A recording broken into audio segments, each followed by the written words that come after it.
welcome to Breaking the Huddle. I'm your host, Daron Basmadjian. With me this week is Rick Cummins of Evolution in Div B and GOAT, or G-O-A-T, standing for? Greatest of all time. All right, in Division C. So, Rick, first of all, thanks for coming on. Thanks for coming in between games, as it were. Thanks for having me on the show. So it's been a big week for Rick Cummins. We'll get into some of the parts later, but we'll start off. Rick, why don't you take us through this week for you before we get into the actual football aspects? Well, it all started from Sunday night.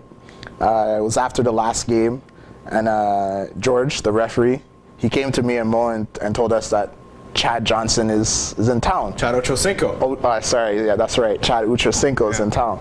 So basically, Mo was he's like, I don't know, you know. Mo's always like that. Yeah, so I was kind of strange to me because I was like, are you serious? Are you even thinking about this? Yeah, exactly. So then afterwards, he's like, I have to drive Kareem home. And then I was just there, I turned to Kareem, I was like, Kareem, is it okay to go? He's like, yeah, I'm good. So I was like, let's go. Yeah, there's no debate. So you guys go to the airport and you meet Chad Ochocinco. What kind of guy was he? He's a very down-to-earth guy. He didn't come in with no entourage. He was by himself, and he signed autographs. There seemed to be a lot of FPF guys there. Yeah, there was a pretty big contingent. Yeah, I was just about to say that. There was a lot of FPF guys there. So we got there and we were amazed by how many FPF guys were there. So we all were standing up, chilling, talking, and then finally when he came, we all rushed up, and we got pictures, autographs, and one of the fans basically said, yeah, when you taking us to supper? And then he said tomorrow, which was the Monday. So leading up to the Monday, everyone's at work, getting ready to get off of work to get ready to see where Chad is going to go. So we're waiting for the tweet. And then finally, it was around maybe 10 o'clock. He said he was at Stogie's. So we all bolted down there. We went. I got to meet him the second time. Got to take pictures with him. And he's a great guy, man. He's a great guy. So I want to ask, who was the first to try and recruit him for this weekend or for the future appearances in Flag Plus football? I know somebody must have popped the question. Well, actually, those the Park X street guys. Yeah. I'm pretty sure they were the first ones to approach him. And say, for sure. We got a game if you're still in town. And Mocha must have mentioned something. Yeah, come play for the finest. Well, yeah, when your team is the finest, you got to go for the finest. Yeah. Right? So, all right, so that's how the week starts, and so now I think we'll jump into more. Let's talk more football, Flag Plus football. Obviously, Rick, you've been in the league for a very long time, since 2006, spring of 2006. Yeah, with the Titans. With the Titans, and that's a hell of a way to start your career in FPF. You make it to the finals right away, running around like crazy. I remember you were unstoppable on the run that season. A lot of comparisons to Vince Young, who was getting it done in the Rose Bowl at the time. Talk to me about that start and how you kind of developed as a player from your start as kind of just you played quarterback, but you were scrambling a lot, into now you're still playing quarterback, but how have you evolved as a player, as in this league in general, and as a quarterback as well? Well, when I first came in with the Titans, I actually didn't start off quarterback. I started off a wide receiver, but then our quarterback got injured, and that's when I took over. And like you said, I was running all over the place, my accuracy wasn't really there. My arm was kind of decent.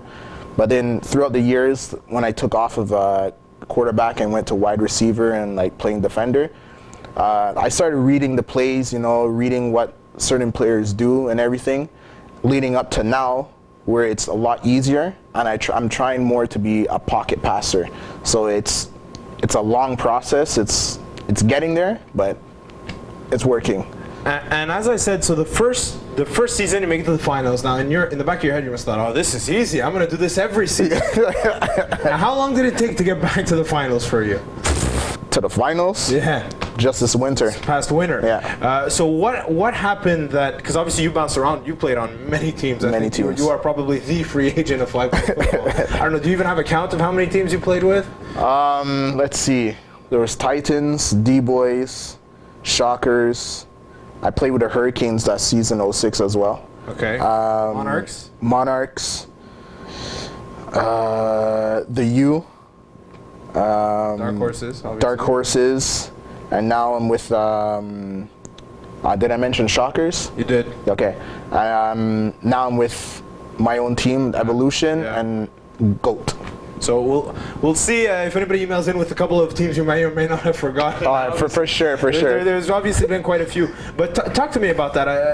I'm always interested by the players who kind of Flag Plus football. What's great about us here is it's obviously a big community and everything, and everyone kind of knows everyone. So talk to me about how you kind of ended up, since you never really had a stable core of guys. You always kind of went from one group to another group. How did that come about? Was it something that you aimed for, or is it just something that you didn't have like a kind of group of guys you could move forward with and build something with? Yeah, you hit it right there on the nail. I didn't have like a group of guys I could move forward with. Like, I think now with the Dark Horses, this is like a stable team that I can actually move forward with. So it was a long process, but did it bug you, or was it like exciting that you always got a different group of guys, or would you have preferred, like, do you find that experience was a positive, or do you find that like it was almost like wasted years? I didn't find it was wasted years, because playing with different players, you learn different things from different players, right? So I just put everything together. But on looking at, did it really, I liked the fact that players called me to come play on teams. Yeah. So like, I sort of felt appreciated in a way, as opposed to like being like all like down because I'm not with a certain team for like a while. So yeah, so you took the positive out of it. Yeah, exactly. So like we said, a lot of seasons between finals appearances. Then this past season, in the winter season of 2011, you guys put together, again, a team of just kind of a lot of guys like you, maybe like guys who never fit in with any particular team, and then it was a lot of second options for every team, and then suddenly everyone came together. And it took a while for it to get together, though. Obviously, you touched on it a lot in the press conference. We're not going to go back to that. But how did it feel when you got to the finals?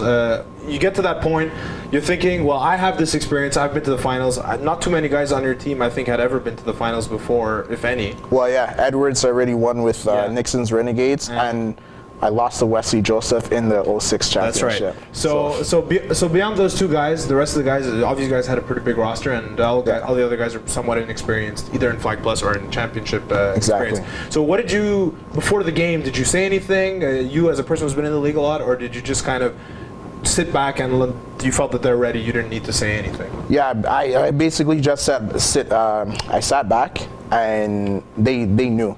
They were ready, they knew what was on the line, and you saw it from the get-go when Edwards picked it off right at the start. So. And obviously, so there were a couple of very big plays in that game, a couple of pick sixes. Yourself having a pretty impressive one as well. So what do you think? Talk to me about that play, since we didn't get a chance to like do the post game. What did you see? Do you remember the play? Do you remember every bit of the play? Or? Yeah, I remember that play. Basically, it was in the end zone. I believe they were on the 4, and was Mike Stagg. I was reading him the whole game, basically, and basically when he plants his foot one way, you know he's going to that side. So I saw his foot going that way, and then I decided to jump my guy, and he threw it, and then the rest is history. Exactly. At what point did you guys know that game was in the bag? When Mike took himself out of the game. And that was early. That was still before even halftime. Exactly. So. What did you think about that? You seeing that as a player on the other side, were you guys like licking your lips, like, oh man, we've got him on the ropes now? Or because as Eric Lagarde came in at quarterback, they kind of did get a little bit of a bolt. Did you sit back and like, were you thinking, well, it's the backup, but he's come in and they're starting to believe again? What did you guys do? Did you guys settle down, like say everybody settle down, this is still our game, or was it more a case of we got this either way, don't freak out about it? What was the message that you guys had to give to the team? Well, basically when Lagarde came in, I thought Mike took himself out of the game to read our defense for him to come back in. So I basically told the guys to play man the whole way through and to don't let up. So that's what we did. We played man the whole way through until he came back in, because I didn't want him to get a read on what you guys were doing. Exactly. All right, and well, it worked out for you guys. I mean, Lagarde did give a little bit of burst, but in the end, you guys held on. It was a heck of a game. So you guys win the championship. Tell me about the feeling after having come so close in your first season and then go all these seasons without even sniffing it. What was the feeling like finally when you came up? It was relief. Yeah, just relief. It was relief. It was relief, but obviously I was happy. But like, because I've been there before, and I was like, I need to get back here again, because if I get back here, I know I want to get it. And so then you did get it, and now you're back this season in the spring. You've got 2 different teams, so talk to me a little bit about the differences between the 2 teams. We'll start off with GOAT. GOAT, basically, I got the call to play quarterback because their original quarterback got injured. He tore his ACL. So Rob called me, and I was like, yeah, sure, I'm coming in, So I came in, and our schedule was very hard. So, but it's gonna be a long season. It's gonna be a long season. But you know what? In the process, I also look at it as a learning point for us, for like me and the rest of the guys. So for us to get better. So you're saying you know, like, for example, the dark horses, you guys did start off stumbling a little bit, but you guys saw that greatness. I remember you guys at the press conference saying you were still confident. You knew that the schedule was very difficult, but you thought something would happen. Do you foresee something like that, or do you think this one is really going to be more of a learning experience? I actually foresee the same thing happening with So you think you guys will get on a roll near the end? Yeah, I really do. Well, we'll see if maybe Rick Cummins is back for another press conference with Goat, and we'll replay this clip and show how confident he was as of week 4. Now let's go to Evolution. So this is the Div B team. It's a team of bunch of like familiar faces in Flag Plus football. Obviously, Paul Lapierre, the quarterback, Rayhan, who's a big part of FPF media. A lot of other guys as well. Kennedy, who else? Kenton Lowe, Leon, Mike Smith, Ronaldo Jordan, Brian. Yeah. So it's a lot of known guys. Talk to me a bit about that team, how it came together, what you guys expect from the season right now. You guys just had a very big win against the previously unbeaten Wolverines. I have to say that win was good, and I just wanted to say one thing to Tony. The blanket's wet. All right, well, we'll see. We'll see if Tony responds, and maybe we'll give him a chance in the future BTH, or at the very least he might take it to Facebook. But talk to me a bit about the team Evolution, how you see it's coming together right now. Well, right now, basically, like, it's the defense that needs to come together, and like last week, you could see that it was coming together. Ronaldo had a massive game, 3 interceptions. And now tonight we just took out the Wolverines, which they're undefeated. I think just last week they put up something like 40 or 50 something points. So and they're a great offensive team. So so basically it's the defense that needs to come together, because the offense is always on the roll. Always. All right, so we go through these 2 teams. I'm going to go to some quick questions for you, so just before we send you off. So we'll start off. Favorite team you've played with so far? Discounting this season's team, so you don't give me a politically correct answer. Team you had the most fun with? Most fun with? Yeah. Shockers. Okay, and best team you played with in terms of talent? Best. I will actually have to say Click Clack. Okay. And that was way back when. I think that was what, 2007? 07, yeah. 7, yeah. The team you did not enjoy playing with, it was just not a right fit. Not necessarily because they're bad guys, but it was just not the right fit for you, maybe. Or if they were bad guys, you can feel free to say that. It's not that the guys, they weren't bad guys. It was just I wasn't clicking with the quarterback, and it was the Monarchs. Okay, so it didn't fit with the Monarchs. Now let's talk about. I wouldn't ask you what your favorite game is, because I'm sure I know the answer. It was the championship. So, what was your most disappointing loss? Would it still be that championship final from season 1, or are there any others? With all the seasons you've played, all the different teams, is there any loss that has bugged you more? The one that bugged me more, I wasn't playing because I had just got my ACL surgery. My injury. Mm-hmm. It was when the Monarchs played the Kings. Okay. And we were the only team to beat the Kings that year, and it was the semifinals, I believe, mm-hmm. And it was like the last play. It went into it was the Rainmakers. It was the Rainmakers, and it went into overtime, and then they ended up losing by 1. Okay, I went like quite a few rounds. Yeah, I do remember. It was in the spring season. The spring season. Yeah, I remember. That was an epic game. For those of you who weren't there, it just didn't end. It went to like 7 or 8 overtime rounds. It was unbelievable, really. And that really hurt me watching. Because I couldn't do anything. I was just there watching. So. And then let's on a side note, obviously you mentioned the injury. Let's talk about it now. How are you 100% now? It's been a couple of years. I'm getting there. I'm not at full speed like I used to be, but I say give it another 2 months. I should be at top speed. All right, and then we'll get you out of here on this one. Facebook is wonderful for a lot of things. You know, you can friend each other and all these things.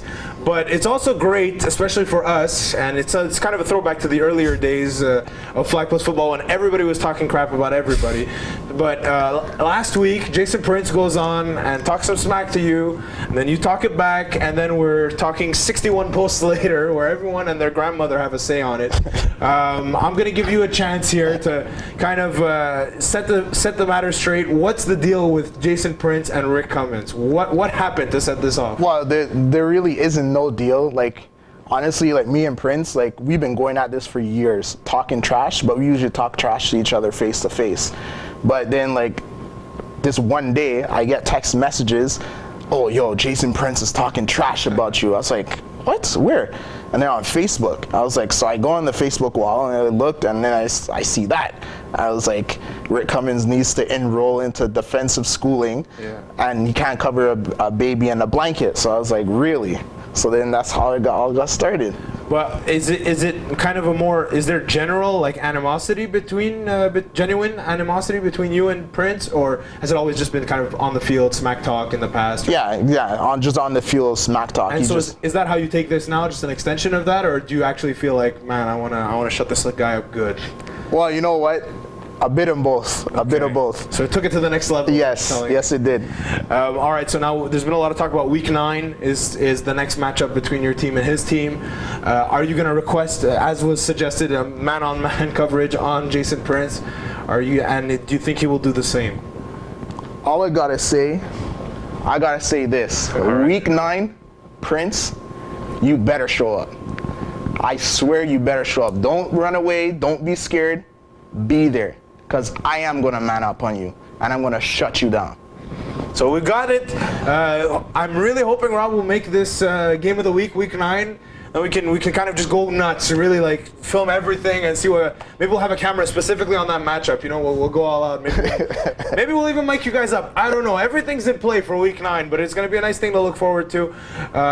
Rick, any last words before we get you on out of here? Your season or anything you want to say now that you have this platform? If you want to throw more shots at Prince, you can do that too. Well, no, I'm not going to throw no more at Prince because he knows the real deal is coming. So, but I just want to say. For Evolution, look out for Evolution. We're starting to get on a roll, and I guarantee we're going to be in that playoffs. We're looking to go to the championship again. This is Evolution. Evolution. All right. Well, look, Rick, I want to thank you for coming in between games. Really, it's Rick, a good guy. A couple of the upper echelons of management of Flag Plus, we were saying we were really happy to see Rick Cummins be one of those guys who finally gets his championship after coming so close and playing so many seasons. Thanks a lot for coming on, Rick, and good luck the rest of the season. All right. Thanks for having me. All right. And we will see you next week on Breaking the Huddle with, I don't know, special guest. We'll see who it's going to be. I don't know. Whoever else gets on Facebook and starts talking smack, maybe. Make it Prince. I want Prince to be on. We'll give him a couple minutes, see what he has to say. All right, thanks a lot, Rick. All right, thanks.